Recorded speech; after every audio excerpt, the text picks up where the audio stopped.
क्या आपने कभी सोचा है, जिन नदियों को हम माँ कहकर पूछते हैं, उनकी असली शुरुआत कहाँ से हुई?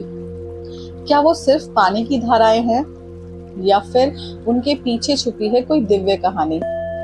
आज हम जानेंगे गंगा, यमुना और सरस्वती की उत्पत्ति, उनका रहस्य और उनकी महिमा। हिंदू धर्म के अनुसार जब इस ब्रह्मांड की रचना हुई, ब्रह्मा ने सृष्टि की शुरुआत की, विष्णु ने उसे संभाला और शिव ने संतुलन बनाए रखा। लेकिन इस सृष्टि को जीने के लिए जल की आवश्यकता थी और तभी दिव्य नदियों का जन्म हुआ। कहा जाता है, गंगा देवी मूल रूप से स्वर्ग में रहती थी। उन्हें आकाश गंगा भी कहा जाता है। लेकिन एक समय राजा भागीरथ ने कठोर तपस्या की। उनकी इच्छा थी अपने पूर्वजों की आत्मा को मोक्ष दिलाना। उनकी तपस्या से प्रसन्न होकर ब्रह्मा ने गंगा को धरती पर भेजने का निर्णय लिया। लेकिन एक समय था, गंगा की धारा इतनी तेज थी कि अगर वो सीधे धरती पर आती तो सब कुछ नष्ट हो जाता। तब भगवान शिव ने अपनी जटाओं में गंगा को धारण किया और धीरे धीरे उन्हें पृथ्वी पर प्रवाहित किया। यहीं से गंगा की पवित्र यात्रा शुरू हुई।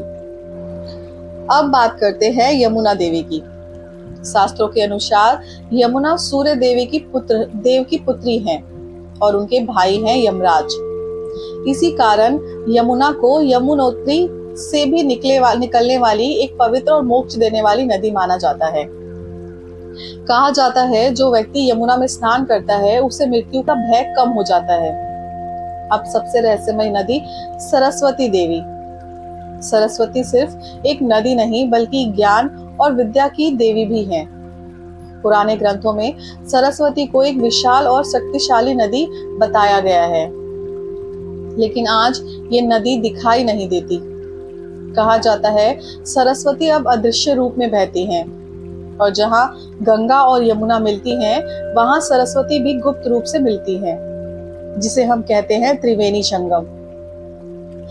तो आज हमने जाना, गंगा स्वर्ग से आई थी, यमुना सूर्य की पुत्री हैं, सरस्वती अदृश्य दिव्य शक्ति हैं।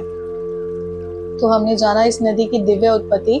गंगा की शुरुआत होती है गंगोत्री ग्लेशियर से। यहाँ से निकलने वाली धारा को भागीरथी नदी कहा जाता है।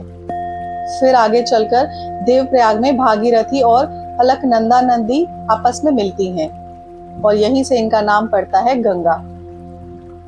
इसके बाद गंगा गुजरती है ऋषिकेश से, हरिद्वार से, कानपुर से और वाराणसी से, और आगे बढ़ते हुए पटना से होकर गुजरती हैं। आखिर में गंगा सागर में बंगाल की खाड़ी में समा जाती हैं। अब हम बात करते हैं यमुना की। यमुना की शुरुआत होती है यमुनोत्री से। यहाँ से निकलकर यमुना बहती है देहरादून के पास से दिल्ली में, मथुरा में और आगरा में, और अंत में प्रयागराज में पहुंचती है, जहाँ गंगा और यमुना का मिलन होता है। और सबसे बड़ा रहस्य, सरस्वती नदी। पुराने ग्रंथों के अनुसार ये नदी भी हिमालय से निकलती थी, लेकिन आज ये नदी दिखाई नहीं देती। वैज्ञानिकों के अनुसार सरस्वती नदी हजारों साल पहले सूख गई या फिर भूमिगत हो गई। कई रिसर्च में यह पाया गया कि राजस्थान और हरियाणा के नीचे एक प्राचीन नदी के निशान मिले हैं, जिसे लोग सरस्वती का अवशेष मानते हैं। और यही कारण है कि त्रिवेणी संगम में तीनों नदियों का मिलन माना जाता है। गंगा जो दिखाई देती है, यमुना जो दिखाई देती है, सरस्वती जो अदृश्य है। तो आज हमने देखा, गंगा हिमालय से निकलकर समुद्र तक जाती है, यमुना यमुनोत्री से निकलकर प्रयागराज तक जाती है, सरस्वती रहस्य है जो आज भी खोज का विषय है।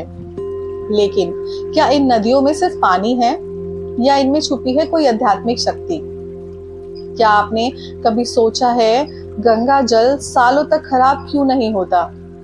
यमुना को मोक्ष देने वाली क्यों कहा जाता है? और सरस्वती जो दिखाई नहीं देती फिर भी क्यों पूजी जाती हैं? अब हम जानेंगे इस नदियों की असली महिमा और रहस्य। हिंदू धर्म में कहा जाता है, गंगा में स्नान करने से पाप नष्ट हो जाते हैं। लेकिन क्या ये सिर्फ आस्था है या इसके पीछे कोई वैज्ञानिक कारण भी है? कई रिसर्च में पाया गया है, गंगा जल में बैक्टीरिया को खत्म करने की अनोखी क्षमता होती है। इसे वैज्ञानिक भाषा में कहा जाता है बैक्टीरिया फेस, एक ऐसा तत्व जो हानिकारक बैक्टीरिया को खत्म करता है। यही कारण है कि गंगा जल लंबे समय तक खराब नहीं होता और शायद इसी वजह से वाराणसी जैसे पवित्र स्थानों पर लाखों लोग स्नान करते हैं और मानते हैं गंगा सिर्फ नदी नहीं, एक माँ है। यमुना नदी सिर्फ एक जलधारा नहीं, ये जुड़ी हुई है श्री कृष्ण की लीलाओं से। वृंदावन, मथुरा, ये वो स्थान है जहाँ कृष्ण ने अपना बचपन बिताया और यमुना के किनारे रास लीला और दिव्य प्रेम की कहानियां जन्मी। इसलिए यमुना को प्रेम और भक्ति की नदी कहा जाता है और मान्यता है जो व्यक्ति यमुना में श्रद्धा से स्नान करता है उसे मृत्यु के बाद मोक्ष प्राप्त होता है। अब सबसे गहरी बात, सरस्वती ये नदी दिखाई नहीं देती लेकिन इसकी शक्ति आज भी महसूस की जाती है। सरस्वती को कहा जाता है ज्ञान, बुद्धि और वाणी की देवी। कहा जाता है जहाँ सरस्वती का प्रभाव होता है वहाँ अज्ञानता खत्म हो जाती है और यही कारण है कि त्रिवेणी संगम को सबसे पवित्र स्थान माना जाता है, क्योंकि यहाँ गंगा जिसमें शरीर शुद्ध करता है, यमुना जो मन को शुद्ध करता है, सरस्वती जो बुद्धि को शुद्ध करती है, तीनों का संगम होता है। और सबसे बड़ी बात, क्या ये सब सिर्फ विश्वास है या फिर सच में कोई दिव्य शक्ति है? शायद इसका जवाब हर व्यक्ति के अपने अनुभव में छुपा है, क्योंकि जहाँ विज्ञान खत्म होता है वहीं से आस्था शुरू होती है। तो अब तक हमने जाना गंगा जो शुद्धता और जीवन की प्रतीक है, यमुना प्रेम और मोक्ष की प्रतीक है, सरस्वती ज्ञान और शक्ति की प्रतीक है। अगर ये कहानी आपको पसंद आई हो तो प्लीज कमेंट, लाइक और शेयर जरूर करें। आप देख रहे हैं बियॉन्ड विकिपीडिया। Thank you.